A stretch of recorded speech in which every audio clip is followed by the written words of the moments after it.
foi que a Coreia foi dividida em Coreia do Norte e Coreia do Sul? Vamos falar mais sobre esse assunto? Então, clique em curtir, se inscreva e vamos lá.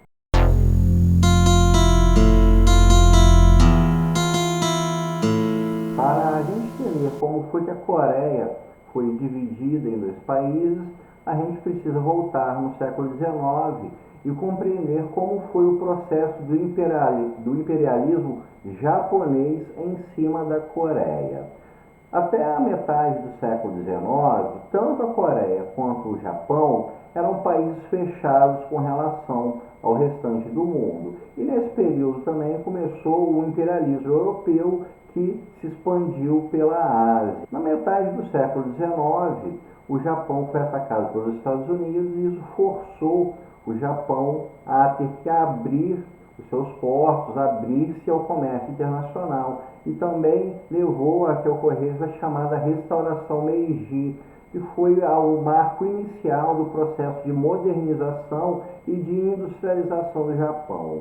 E também com essa modernização do Japão começou a surgir o nacionalismo japonês e o imperialismo japonês, que décadas mais tarde estaria ligado à Segunda Guerra Mundial. Nesse processo de imperialismo japonês, houve a tentativa do Japão de também ter suas próprias colônias, de ter possessões fora do seu território. Então você teve tanto o imperialismo japonês tentando ir para a China e, nesse caso específico, também avançando para cima da Coreia. A Coreia era uma monarquia bastante fechada e se viu então atacada pelo Japão. E o Japão acabou fazendo o mesmo que havia sofrido algum tempo antes, de forçar a Coreia a abrir-se ao comércio internacional. O Japão, inclusive, contou com o apoio de países como a Inglaterra e a França, porque a Inglaterra estava dominando a Índia na época e a França tinha suas possessões ali do Sudeste Asiático, como no Vietnã, por exemplo. Então você teve a Inglaterra e a França não interferindo na dominação do Japão sobre a Coreia, contanto que o Japão também não interferisse nas suas relações. Mas houve outros países que acabaram se interessando nessa invasão japonesa, no caso dos Estados Unidos, a Rússia e a China. A Coreia, se vendo então oprimida por diversos países, acabou fazendo uma série de acordos comerciais com outras nações, ou seja, houve então uma abertura mesmo que contra a vontade do governo coreano. O poder do Japão sobre a Coreia começou a ser contestado por outros países e isso se resolveu em algumas guerras que aconteceram. Em 1894 teve a Guerra Sino-Japonesa entre a China e o Japão. O Japão foi vitorioso e com essa vitória acabou tirando a China dos seus interesses sobre a Coreia. Também em 1904 ocorreu a guerra entre o Japão e a Rússia. Novamente o Japão saiu vitorioso e a Rússia tirou os seus interesses sobre a Coreia. Enquanto houve esse período de dominação, a monarquia coreana ela permaneceu mesmo que sendo solapada de seu poder pouco a pouco. O golpe final na monarquia coreana, que durava séculos, foi em 1910. Nesse ano, o Japão destituiu a monarquia coreana, então a Coreia passou a ser parte do Japão, tornou-se uma espécie de província ou então de protetorado do Japão, e a família real foi tirada do poder. O último imperador coreano morreu em 1919 e há quem diga que ele tenha sido envenenado porque ele morreu de um mal súbito. Então, houve esse domínio da Coreia pelo Japão a partir do final do século XIX, e isso se estendeu até o final da Segunda Guerra Mundial. Na Segunda Guerra Mundial, o Japão se aliou à Alemanha e à Itália e, como se sabe, acabou sendo derrotado e os Estados Unidos lançou as duas bombas atômicas do Japão sobre Hiroshima e Nagasaki. Com a derrota do Japão, então, houve a invasão dos países vitoriosos sobre a Coreia. Pela parte do sul, houve a invasão em 1945 das tropas dos Estados Unidos, para tirar os japoneses ali da Coreia, e da mesma forma a União Soviética invadiu a Coreia pelo norte. Daí então houve um acordo entre esses dois países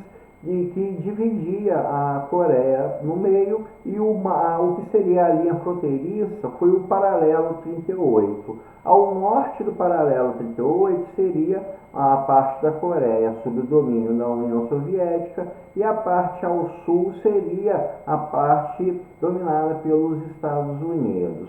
Mas esse acordo ele visava uma espécie de dominação provisória pelos Estados Unidos e pela União Soviética. Eles iriam ajudar a Coreia a se reconstruir e então seguir adiante, e esses dois países viriam a sair. E isso ocorreu não de uma forma 100% completa, mas veio a ocorrer. Na Coreia do Norte, a União Soviética pegou o Kim Il-sung e o colocou como o presidente, ou então ditador do país.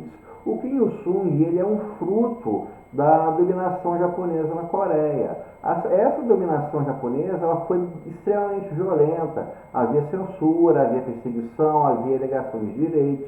O Kim Il-sung ele foi uma pessoa que se levantou contra esse poderio japonês e depois acabou migrando para a China na década de 1930. Na China, então, o Kim Il-sung começou a conhecer o pensamento comunista e se tornou militante do Partido Comunista Chinês. Então, quando a União Soviética dominou a parte norte, ela chamou o Kim Il-sung para se tornar o primeiro-ministro, o então ditador, como for preferível o termo, e a descendência dele permanece até os tempos atuais. Já na parte sul, os Estados Unidos trouxe um coreano que morava há anos nos Estados Unidos, foi o Syngman Rhee.